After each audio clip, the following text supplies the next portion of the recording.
ഇവിടെ മമ്മിക്ക് സെയിം ചെടി കുറച്ചധികം നമ്പേഴ്സ് ഇങ്ങനെ കട്ട കുത്തി വെക്കുന്നതാണ് ഇഷ്ടം.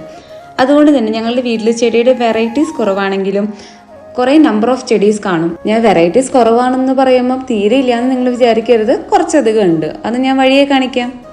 അങ്ങനെ എണ്ണത്തിലൊട്ടും കുറയാത്ത മമ്മിയുടെ അഡിനിയം ചെടികളെ നമ്മളൊന്ന് റീഓർഗനൈസ് ചെയ്യാൻ പോവാണെന്ന്. അയ്യോ, അഡ്നിയ അല്ല കേട്ടോ, അഗ്ലോണിമയാണ്. ആ ഫ്ലോയിൽ അങ്ങ് അറിയാണ്ട് അഡ്നിയ ആയിപ്പോയതാ. മിക്ക വീട്ടിലും കോമൺ ആയിട്ട് ഉണ്ടാവുന്ന ഒരു പ്ലാന്റ് ആണ് അഗ്ലോണിമ. ചെടി പ്രേമികളുടെ വീട്ടിലാണെങ്കിൽ പറയാൻ വേണ്ട, ഇഷ്ടം പോലെ വെറൈറ്റീസ് കാണും. അപ്പം നമ്മളുടെ കയ്യിൽ അങ്ങനെ കുറേ വെറൈറ്റീസ് ഒന്നുമില്ല, എന്നാലും ഒരു 6-7 വെറൈറ്റി ഓഫ് അഗ്ലോണിമാസ് ഉണ്ട്. ഞാനത് വഴി കാണിക്കാം. കാണുന്ന പോലെയല്ല കേട്ടോ, ചട്ടികൾക്ക് കുറച്ച് വെയിറ്റൊക്കെ ഉണ്ട്. But that's okay. ഞാനിപ്പോൾ ജിമ്മിൽ പോയി അത്യാവശ്യം സ്ട്രെങ്ത് ട്രെയിനിങ് ഒക്കെ ചെയ്യുന്ന കാരണം ഇത് മാനേജബിൾ ആണ്.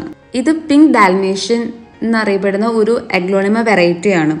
ഞാൻ നേരത്തെ പറഞ്ഞില്ലേ, മമ്മിക്ക് സെയിം ചെടി കുറച്ചധികം നമ്പേഴ്സ് ഉള്ളതാണ് ഇഷ്ടം.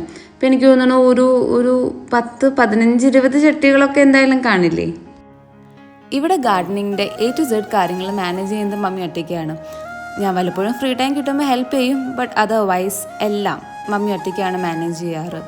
റീപോട്ടിംഗ് ആയാലും റീപെയിൻറ്റിംഗ് ആയാലും എല്ലാം ഒറ്റയ്ക്ക് തന്നെ. Doing all this keeps her happy.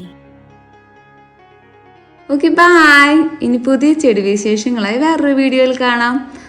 By.